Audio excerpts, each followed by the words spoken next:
दोस्तों, यह कहानी बड़ी ही शिक्षाप्रद, महत्वपूर्ण और ज्ञानवर्धक है। मेरा आपसे निवेदन है कि कहानी के अंत तक हमारे साथ में बने रहना। नमस्कार दोस्तों, बोधि थिंक्स बाय यूट्यूब चैनल में आपका दिल से स्वागत है। दोस्तों, मनुष्य को जीवन में आने वाले परिवर्तनों से घबराना नहीं चाहिए, बल्कि उन्हें यह सोचकर स्वीकार करना चाहिए कि उनके जीवन में कुछ और अच्छा होने वाला है।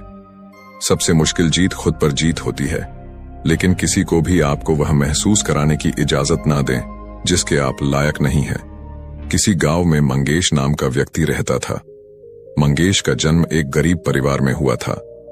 मंगेश के परिवार में पति और उसकी पत्नी सिर्फ 2 ही सदस्य थे। कच्चे घर में वह अपना गुजारा कर रहे थे। वह गरीब आदमी पूरे दिन मजदूरी करके अपना और अपनी पत्नी का पेट पालता था। इसी तरह दोनों का जीवन चल रहा था।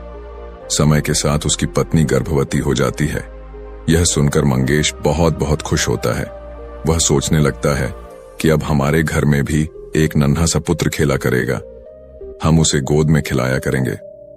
पर जो उसके और उसके परिवार के जीवन में जो होने वाला था, उससे वह बेखबर था। धीरे धीरे समय गुजरता है। अब उस गरीब के घर में वह दिन भी आ जाता है जब उसकी पत्नी एक बच्चे को जन्म देने वाली थी। उसे उसका पति एक अस्पताल में भर्ती कराता है। प्रसव का समय जब निकट आता है तो इधर वह गरीब आदमी कुछ पैसों को बंदोबस्त करने चला जाता है। फिर लौटते समय अपने होने वाले बच्चे को लेकर मन में सपने संजोने लगता है। तब तक उसके पास यमराज का बुलावा आ जाता है। उसकी एक दुर्घटना में मृत्यु हो जाती है। शहर के कुछ लोग इधर उस आदमी का अंतिम संस्कार करते हैं, तो दूसरी तरफ उसकी पत्नी अस्पताल में अपने बच्चे को जन्म दे रही होती है। जब उस बेचारी को यह खबर मिलती है कि उसके पति की मृत्यु हो गई है, तो उसका कलेजा फट जाता है। उस बेचारी का दुनिया में सिर्फ उसका पति ही तो था। अब वह भी उसे छोड़कर चला गया था। अब तो वह फूट फूट कर रोने लगती है कि हे भगवान, यह तूने कैसा मेरे ऊपर दुखों का पहाड़ गिरा दिया। मेरा जो सहारा था उसे ही मुझसे छीन लिया। कम से कम इस बच्चे का तो ख्याल किया होता जिसका अभी जन्म भी नहीं हुआ है। पैदा होने से पहले ही तुमने उसके सर से पिता का साया हटा दिया। अब कौन इस बच्चे का पालन पोषण करेगा। वह दुखियारी अस्पताल में ही अपने पति को याद करके बुरी तरह से रो रही थी। उसे समझ में नहीं आ रहा था कि संतान के आने की खुशी व्यतीत करूं या पति के जाने का दुख। शहर के कुछ लोगों ने उसे समझाया, बहन, जन्म मृत्यु सब विधाता के हाथ में होता है।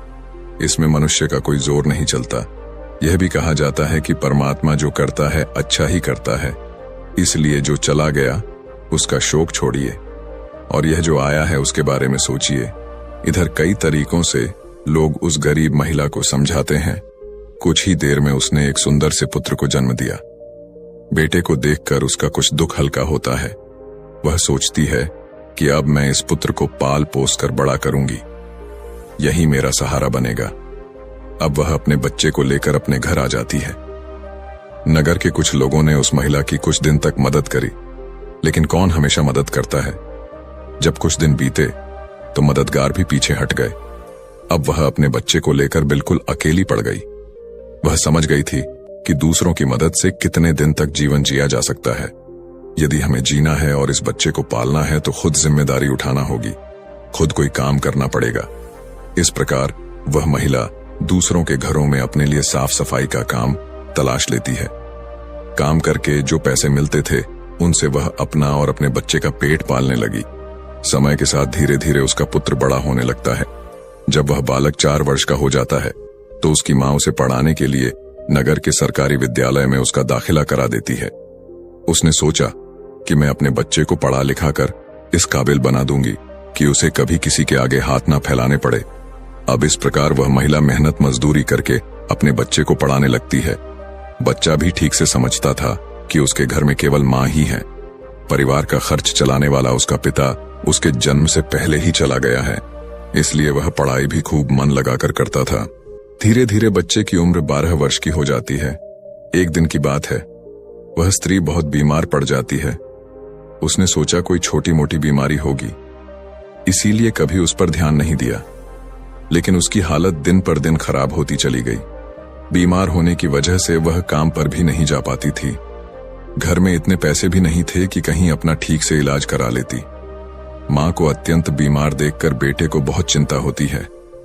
वह बालक कहता है, मां, तुम चिंता मत करो, मैं तुम्हारे लिए अभी डॉक्टर के पास से दवाई लेकर आता हूं, तुम उसे खा लेना, फिर तुम जल्दी ही ठीक हो जाओगी।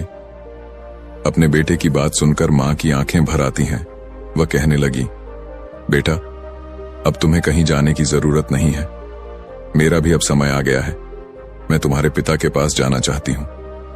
लेकिन जाने से पहले तुम मेरी एक बात हमेशा याद रखना, जब तेरा जन्म नहीं हुआ था तब तेरे पिता ने और मैंने एक सपना देखा था कि हम अपने बच्चे को पढ़ा लिखा कर इतना काबिल बना देंगे कि उसे हमारी तरह गरीबी भरी जिंदगी ना जीनी पड़े। लेकिन बेटा, मैं उस सपने को पूरा नहीं कर पाई। बेटा, मैं यदि चली भी जाऊं तो तुम अपने पिता के सपने को जरूर साकार करना। तुम ऐसा कोई काम मत करना जिससे तुम्हारे पिता का नाम खराब हो। तुम इस प्रकार से अपना जीवन जीना कि तुम्हारा नाम दूर दूर तक लोग जान जाएं। बेटा, कभी पैसे के पीछे मत भागना। पैसे के लिए तो लोग इतने नीचे गिर जाते हैं कि अपने माता पिता की इज्जत का भी ख्याल नहीं करते। तुम हमेशा अपना नाम कमाना बेटा, हमेशा स्वाभिमानी बनकर जीना। कभी किसी के आगे अपने हाथ मत फैलाना, किसी से याचना मत करना। याचना न करना ही श्रेष्ठता का मूल है, पराधीनता ही नरक है। मनुष्य को सदा ही विद्या, धन, बल, कीर्ति और पुण्य कमाना चाहिए। लड़के ने कहा, मां, तुम घबराओ नहीं, मैं तुम्हारे लिए अभी दवाई लेकर आता हूं। और इतना कहकर लड़का मां से रुपए लेकर दवा लेने चला जाता है। बेटे के जाते ही इधर उस गरीब स्त्री के प्राण निकल जाते हैं। जब नगर वालों को पता चलता है तो सब लोग इकट्ठे होकर उस स्त्री का उसके बेटे के हाथों अंतिम संस्कार कराते हैं। अब तो वह बालक बिल्कुल अकेला हो गया था। किस्मत भी क्या खेल दिखाती है, जब जरूरत होती है अपनों की तब अकेलेपन की रात में जगाती है।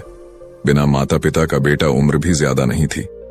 आखिर जाए तो कहां जाए, करें तो क्या करें। दूर के जो रिश्तेदार थे उन्होंने भी उस बालक पर ध्यान नहीं दिया। आखिर वो गरीब जो था, लेकिन वह बच्चा अकेले ही अपने जीवन की राह पर चल देता है। उसने कभी हार नहीं मानी, जो पैसे मां छोड़ गई थी। कुछ दिन तक उन पैसों से अपना गुजारा चलाता रहा। कुछ दिन के बाद वह पैसे खत्म हो जाते हैं। घर में भी कुछ नहीं था। अब तो एक ही चारा था कि कुछ काम धंधा किया जाए, तभी भोजन की व्यवस्था होगी, तभी स्कूल की फीस भरी जाएगी। लड़के को अपनी मां की बात अच्छी तरह याद थी। उसकी मां ने कहा था कि बेटा, कितना भी बुरा वक्त आ जाए पर किसी के आगे हाथ मत फैलाना, मेहनत करके ही अपना जीवन यापन करना। लड़के को अपनी मां की यह बात अच्छी तरह याद थी, इसीलिए वह कभी किसी के आगे भीख नहीं मांगता था। विद्यालय से आने के बाद वह किसी के खेतों में काम करने चला जाता, कभी किसी की चाय की दुकान पर काम कर लेता और वहां से कुछ पैसे मिलते तो अपने विद्यालय की फीस भर देता था और अपने खाने पीने की सामग्री खरीद लाता था। इस प्रकार छोटी सी आयु में वह बच्चा पढ़ाई भी करता था और मजदूरी भी करता था। धीरे धीरे कुछ साल ऐसे ही निकल जाते हैं। बच्चा अब अपने नगर से निकलकर कस्बे में पढ़ने लगता है। तब उसकी कॉपी किताबों का, विद्यालय की फीस का खर्चा बढ़ जाता है। लेकिन उस बालक ने हिम्मत नहीं हारी। रोजाना विद्यालय जाता था।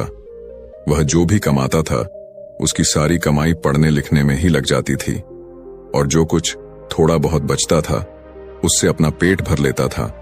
अगर वह कहीं कोई स्थायी काम करता तो उसकी पढ़ाई छूट जाती थी और पढ़ाई करता तो पेट भरने के लिए भी कुछ नहीं था। इसलिए साथ ही साथ वह दोनों काम करता था। विद्यालय से आकर वह इधर काम करने चला जाता था। एक दिन की बात है, वो बच्चा विद्यालय से पढ़कर घर वापस लौटा, फिर उसके बाद काम की तलाश में चला गया। लेकिन उस दिन उसे कोई काम नहीं मिला। पूरा दिन निकल गया। हारा थका शाम को घर आकर सो गया। आज कुछ काम नहीं मिला तो खाना कहां से खाता। जो पैसे थे उनसे वह पहले ही विद्यालय की फीस भर चुका था। उसकी स्थिति तो यह थी कि रोज कमाया रोज खाया। जब उस दिन उसे कोई काम नहीं मिला तो बेचारे को भूखे पेट रहना पड़ा। केवल पानी पीकर सो गए। अब सुबह भूखा ही विद्यालय चला जाता है और विद्यालय की छुट्टी के बाद जब घर आता है तो फिर किसी काम की तलाश में निकल पड़ता है। सोचता है कल नहीं मिला, लेकिन आज मुझे कोई ना कोई काम जरूर मिल जाएगा। लेकिन दुर्भाग्य ने उसका पीछा नहीं छोड़ा। उस दिन भी उसे कोई काम नहीं मिला। आज उसे फिर भूखा पेट सोना पड़ा। भूख अब उसे ज्यादा बेचैन कर रही थी। तो एक बार को उसके दिमाग में आता है कि भूखे पेट तो पड़ा भी नहीं जाता। अब तो मैं किसी से कुछ मांग कर खा लेता हूं, पर मां ने मरते वक्त उससे कहा था कि बेटा कभी भीख मांग कर मत खाना। हमेशा कमाकर खाना। लड़का भी बड़ा स्वाभिमानी था। किसी से मांगने की उसकी हिम्मत नहीं हुई। सोचता था चाहे कुछ भी हो जाए, पर भीख मांग करके नहीं खाऊंगा।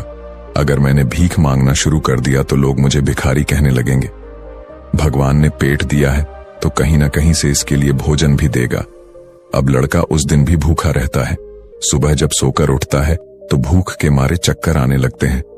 अभी उसकी उम्र ही कितनी थी, भूख की मार वह कैसे सह सकता था। कुछ बड़ा होता तो 2-4 दिन काट भी लेता। अब आज वह विद्यालय भी नहीं गया। सोचा आज मैं सुबह से ही काम पर जाता हूं, काम मिल जाएगा तो भोजन कर लूंगा, फिर अगले दिन के लिए तैयार हो जाऊंगा। अब तो काम की तलाश में वह इधर उधर भटकता है। उसकी आंखों के सामने ने अंधेरा छा रहा था। अब तो उससे चला भी नहीं जा रहा था। फिर एक पेड़ के नीचे बैठकर सोचने लगता है कि अगर इस समय मुझे भोजन नहीं मिला तो मेरे प्राण निकल जाएंगे। मुझे कुछ ना कुछ तो करना ही पड़ेगा। अब एक बार फिर से उसके मन में भीख मांगने का विचार आता है, लेकिन उसकी अंतरात्मा फिर मना कर देती है कि तू गरीब है, भिखारी नहीं। भीख मांगेगा तो फिर भीख मांगने की आदत पड़ जाएगी और तू भिखारी बन जाएगा। काफी देर तक लड़का इन्हीं प्रश्नों में उलझा रहता है। फिर उसके दिमाग में आया कि भीख मांगना अलग बात है और मदद मांगना अलग बात है। मैं किसी से भीख नहीं मांगूंगा, पर मदद तो मांग सकता हूं। भीख मांगना तो वह है जो मांगकर फिर लौटाया नहीं जाता, पर मदद मांगना वह है जो आप कभी भी लौटा सकते हो। लड़के ने सोचा कि मैं आज किसी से मदद मांग लेता हूं, जब मुझे काम मिल जाएगा तो मैं लौटा दूंगा। अब लड़का वहां से चलता है तो उसे नगर के बाहर एक बड़ा सा घर दिखाई देता है। लड़का उस द्वार पर जाकर द्वार को खटखटा है। तब घर के अंदर से एक महिला निकलती है। महिला ने द्वार पर देखा कि एक 10-11 वर्ष का बड़ा ही उदास सा मासूम सा लड़का खड़ा है। पहले तो वह महिला उस लड़के से पूछती है कि बेटा तुमने दरवाजा क्यों बजाया, क्या कुछ काम है? लड़का दोनों हाथ जोड़कर कहता है, माँ जी मैंने दोपहर के समय आपको तकलीफ दी, इसके लिए क्षमा चाहता हूँ। तब वह महिला पूछती है, बेटा क्या तुम्हें कुछ चाहिए? मैं तुम्हारी क्या मदद कर सकती हूँ? वह महिला भी एक बच्चे की माँ थी, इसलिए ममता का भाव उसके शब्दों में था। उस महिला के पूछने पर एक बार तो लड़के के मन में यह आया कि चलो इन माँ जी से मैं कह ही देता हूँ कि मैं 2-3 दिन से भूखा हूँ और भोजन न मिलने के कारण बहुत परेशान हूँ। लेकिन उसके स्वाभिमान ने उसे रोक लिया और वह भोजन की जगह पानी मांग बैठा। कहने लगा, माँ जी मुझे बहुत जोर की प्यास लगी थी, इसीलिए दरवाजा खटखटाया था। क्या एक गिलास पानी मिल सकता है? लेकिन वह महिला बहुत समझदार थी। उसने जब लड़के को देखा तो वह समझ गई कि बालक बहुत भूखा है। वह कहती है, बेटा तुम थोड़ी देर रुको, मैं तुम्हारे लिए पानी लेकर आती हूँ।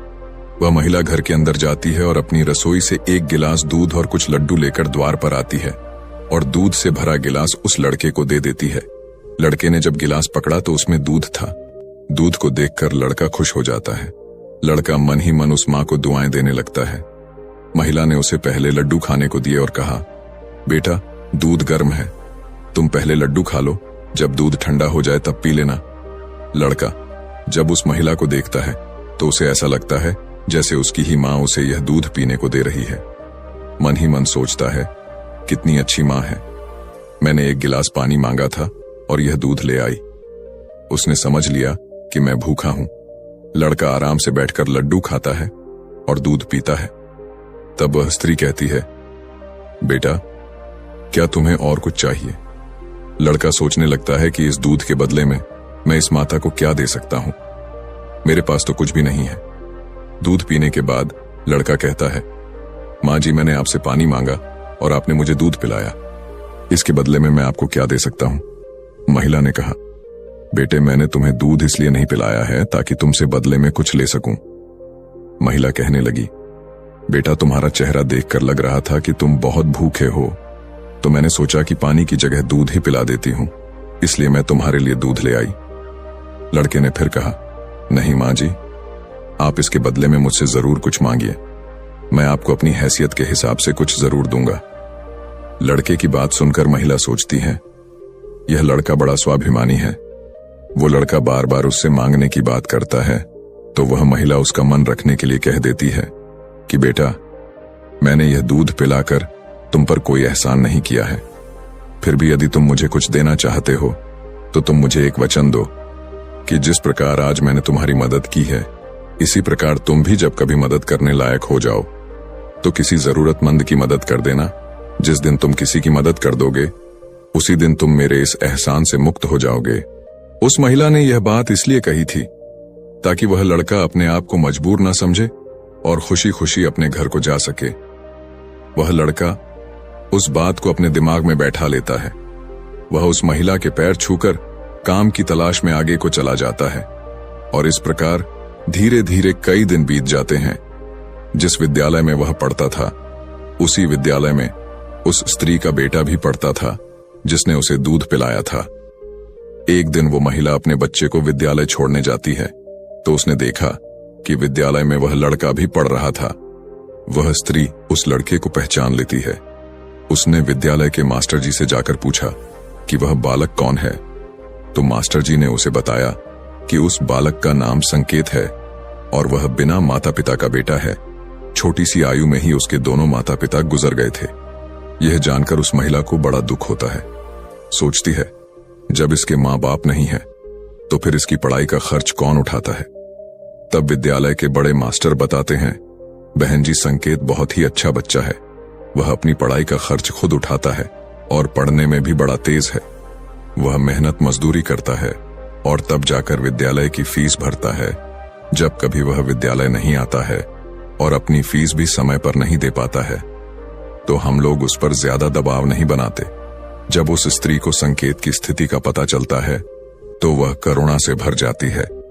उसका मन करता है कि मैं उस बालक की कुछ मदद करूं जिसका कोई नहीं होता। ऐसे ही लोगों की मदद तो करनी चाहिए, तभी भगवान प्रसन्न होते हैं।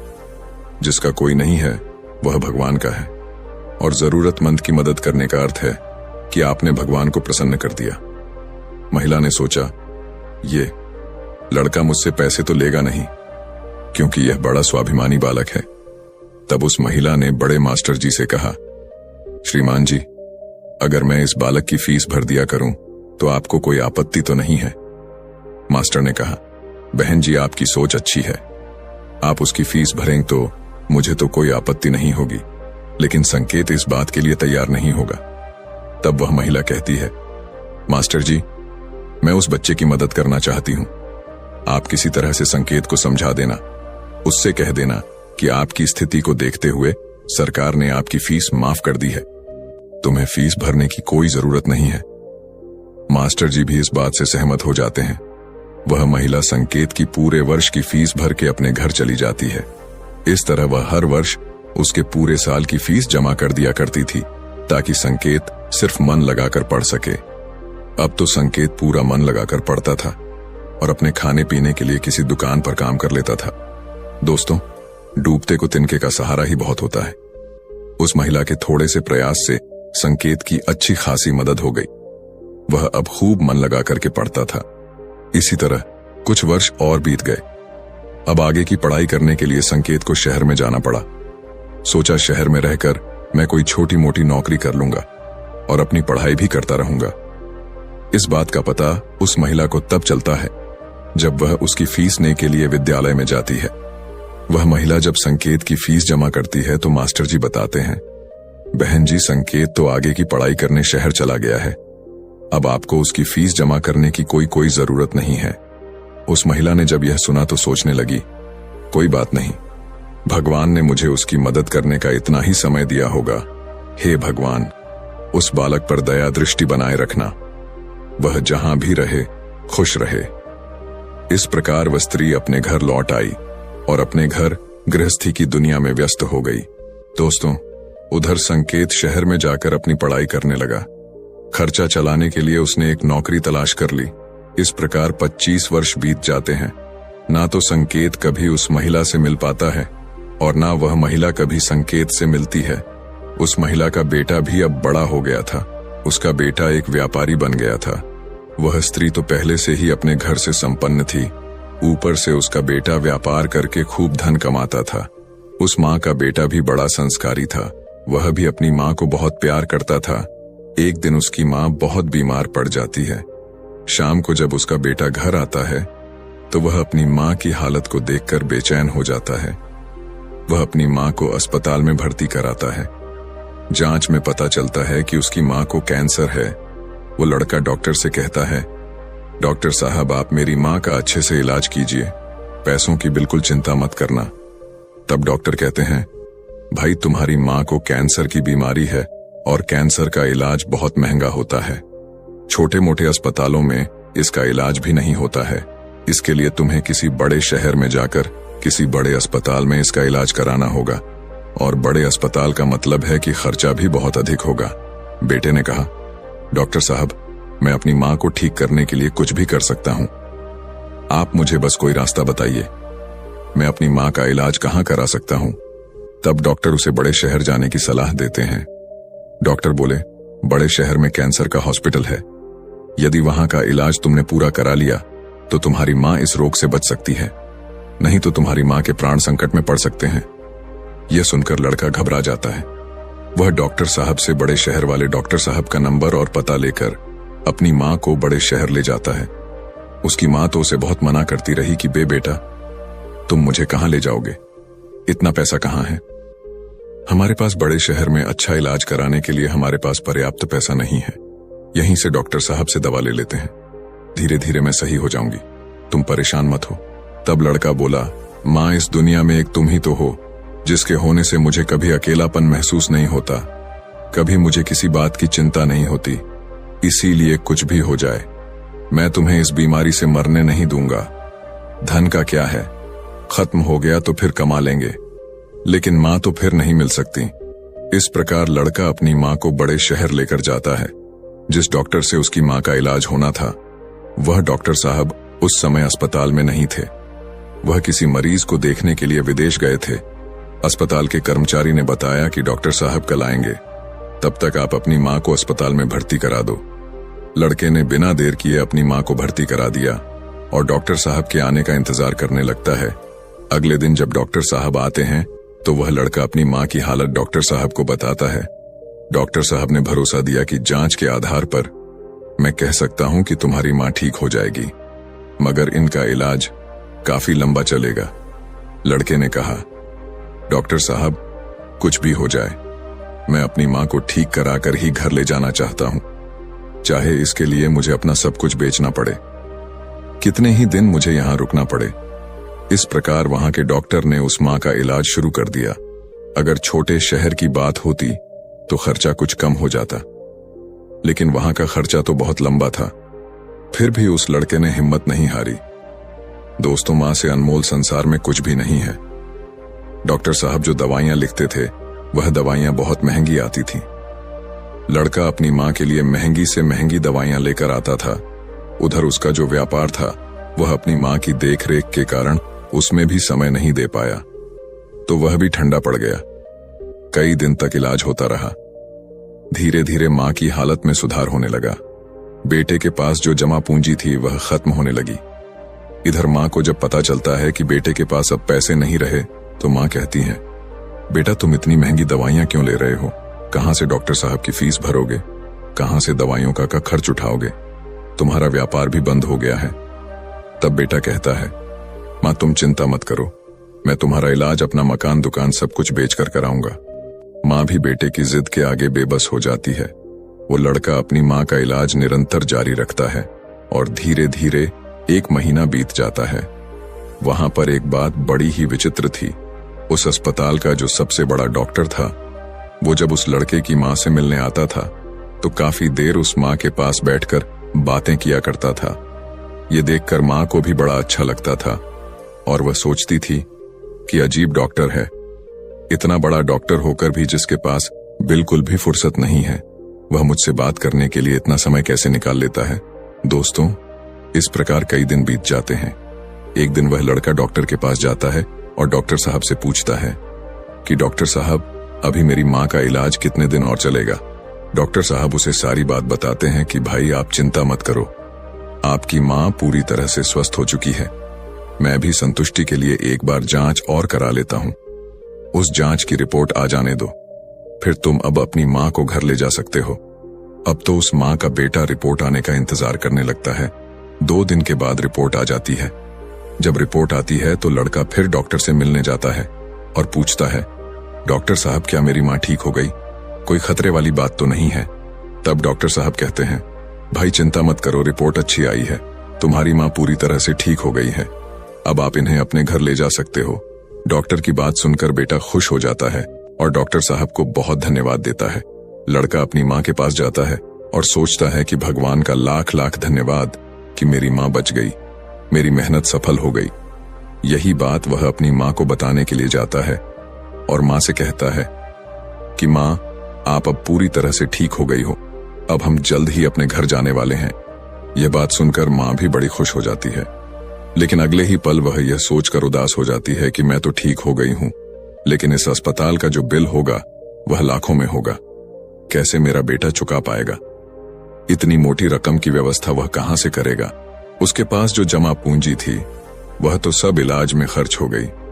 माँ को उदास देखकर बेटा समझाता है, माँ तुम क्यों उदास होती हो?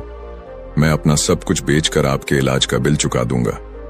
घर मकान तो बाद में भी बना लूंगा, इसलिए माँ तुम्हें इन बातों की चिंता करने की कोई जरूरत नहीं है।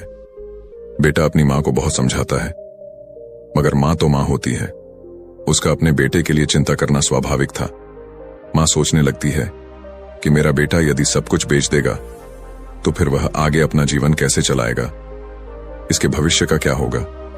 वो माँ रात भर यही सोचती रही। चिंता करते करते माँ और बेटा दोनों की रात निकल गई। जब अगला दिन होता है और उसकी माँ की छुट्टी का समय होता है तो अस्पताल का एक कर्मचारी एक लिफाफा लेकर माँ बेटे के पास आता है और उस महिला के बेटे से कहता है कि डॉक्टर साहब ने आपके लिए यह बिल का लिफाफा भेजा है, आप इस बिल को ठीक से देख लो और इस बिल को चुकाकर आप अपनी माँ को अपने घर ले जाओ। बिल का लिफाफा देकर वह अस्पताल का कर्मचारी तो चला गया। अब वह लड़का उस बिल के लिफाफे को हथन में लिए हुए सोचता है कि पता नहीं कितना बिल आया होगा। बेटे को चिंता में देखकर माँ भी परेशान हो जाती है। माँ एकदम से बेटे के हाथ से वह बिल का कागज छीन लेती है। माँ उस बिल को खोलकर देखती है। उधर अस्पताल के जो सबसे बड़े डॉक्टर थे वह भी उस समय वहीं पर पहुंच जाते हैं। इधर माँ ने जब उस लिफाफे को खोलकर देखा तो उसमें एक छोटी सी पर्ची रखी हुई थी। उस पर्ची पर लिखा हुआ था, माँ जी आपने अपने बल का भुगतान तो 25 साल पहले ही कर दिया था, जब आपने 2 दिन के भूखे बच्चे को 1 गिलास दूध और लड्डू खिलाए थे और अगले 5 साल तक उस बच्चे की विद्यालय की फीस भी भरी थी। पर्ची को पढ़ते ही महिला की आंखें फटी की फटी रह जाती हैं। जब उस माँ का बेटा पूछता है, माँ डॉक्टर साहब ने कितना बिल दिया है, तो माँ उस पर्ची को अपने बेटे को देती है। बेटा जब उसे पढ़ता है तो वह भी हैरान रह जाता है। लड़का अपनी माँ से पूछता है, माँ क्या आप डॉक्टर साहब को पहले से जानते हो? डॉक्टर साहब से आपकी जान पहचान कब हुई थी? तब माँ कहती हैं, बेटा मैं इन्हें पहले से नहीं जानती हूँ, अभी पता चला है। बेटे ने पूछा, फिर इसमें 25 साल पहले की घटना क्यों लिखी है? तब माँ कहती हैं, बेटा 25 साल पहले जब तुम बहुत छोटे थे तब तुम्हारी उम्र का एक छोटा सा लड़का भरी दोपहरी में हमारे घर के द्वार पर आया था। वह भूखा प्यासा था। उसने मुझसे 1 गिलास पानी मांगा था।